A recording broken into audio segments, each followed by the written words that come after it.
Todo el mundo tenía un mismo lenguaje e idénticas palabras. Al desplazarse la humanidad desde Oriente, hallaron una vega en el país de Senaar y allí se establecieron. Entonces se dijeron el uno al otro: vamos a fabricar ladrillos y a cocerlos al fuego.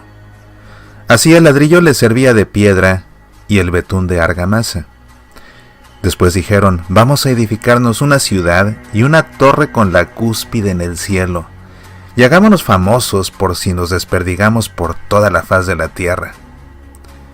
Bajó el Señor a ver la ciudad y la torre que estaban edificando los humanos, y pensó el Señor: todos son un pueblo con un mismo lenguaje, y este es el comienzo de su obra.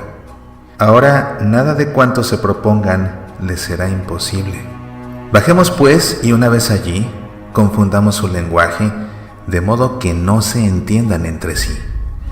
Y desde aquel punto los desperdigó el Señor por toda la faz de la tierra, y dejaron de edificar la ciudad. Por eso se la llamó Babel, porque allí embrolló el Señor el lenguaje de todo el mundo, y desde allí los desperdigó el Señor por toda la faz de la tierra. Este es el famoso relato de la Torre de Babel que encontramos en el capítulo 11 del libro del Génesis. Este relato en el que la humanidad comienza a sentirse demasiado, y en un acto de arrogancia pretenden construir una torre tan alta que llegue al cielo. Dios se da cuenta de su arrogancia y por esa razón es que decide separarlos, y la forma de separarlos es confundiendo sus lenguas. De allí que este lugar se conozca como Babel. Confusión en hebreo se dice Babilú, de ahí el nombre Babel, y de hecho esta ciudad Babel eventualmente se convirtió en lo que conocemos como Babilonia. Un solo pueblo que es desperdigado por hablar lenguas distintas, y lenguas distintas que son habladas como consecuencia de la arrogancia de ese pueblo. A partir de este momento comienza en la historia la era de las naciones. La humanidad entera quedará dividida en naciones, naciones que cada cual hablará su propio idioma, naciones que no se entenderán entre sí.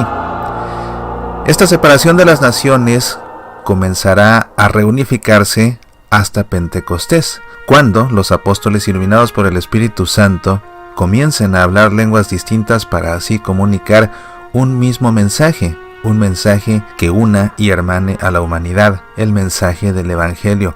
Lo que sucedió en Pentecostés es precisamente la antítesis de lo que sucedió en Babel. Remontándonos a Babel, pues, tenemos a esta humanidad que, habiendo hablado un solo idioma, se desperdigó, hablando idiomas distintos, hablando lenguas distintas, ya no entendiéndose, como consecuencia de su arrogancia. ¿Qué sucede cuando una familia misma se convierte en un pequeño Babel? Una familia que bajo un mismo techo parece hablar el mismo idioma, pero que de pronto la arrogancia de uno, la soberbia de otro, el egoísmo de alguien más, comienzan a provocar que cada uno, aun viviendo bajo un mismo techo, comiencen a hablar lenguas distintas. Lenguas distintas que eventualmente terminan por separarlas, por dividirlas, por alejarlas. Y si te pones a ver, es lo que acaba sucediendo. Las familias unidas que acaban divididas se deben por fuerza a que ya no hablan el mismo idioma, como consecuencia de la arrogancia, de la soberbia.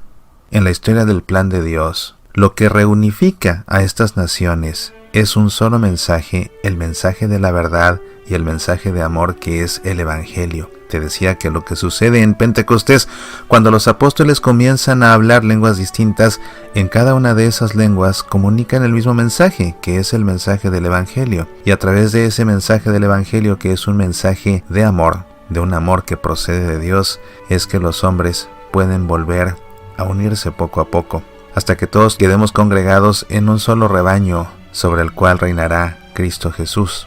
A nivel doméstico sucede lo mismo. Si una familia se convierte en un Babel en el que los miembros de la familia se dividen porque cada uno termina hablando un idioma distinto y sin entenderse de los demás en razón de la soberbia, lo único que puede volver a unir a una familia es el lenguaje del amor. y ese lenguaje del amor en su expresión por excelencia es precisamente el lenguaje del Evangelio. Si tu familia se ha convertido en un Babel, la única manera de reunificarse es hablando todos el lenguaje del Evangelio, que entre otras cosas es un lenguaje de perdón y de reconciliación, que a fin de cuentas es el lenguaje que habló Cristo Jesús. Soy Mauricio Pérez, estas son Semillas para la Vida.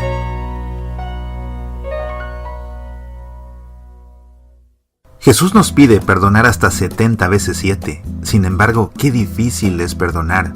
¿Por qué no puedo perdonar? La conferencia de tu servidor Mauricio Pérez, en que te ayudo a reconocer los obstáculos del perdón y a vencer el rencor y el resentimiento para recuperar tu paz interior.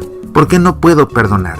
Descarga el audio o el video de esta conferencia en nuestro sitio semillasparalavida.org o en nuestra tienda en Facebook. ¿Por qué no puedo perdonar? No esperes, descárgala ya. Medita, aprende, apasionate por nuestra fe.